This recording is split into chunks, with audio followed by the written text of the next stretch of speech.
This is the Kessler Rock collection. It's made up of easy-to-build projects that require no cutting at all, including a raised planter, wall system, pillars, and a fire pit. All of these projects are sold separately and can be used on their own or combined together to create your own backyard oasis, like we've done here. Each of these projects can be built without cutting a single block, making them the perfect DIY project.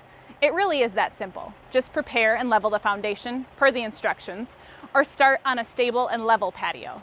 Then follow the detailed layer-by-layer instructions to stack and glue each layer of blocks until the project is complete.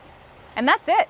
Now let's take a closer look at each of the projects in this collection. First is the Kessler Rock Corner Planter. This is a multi-level raised planter that offers a variety of planting options.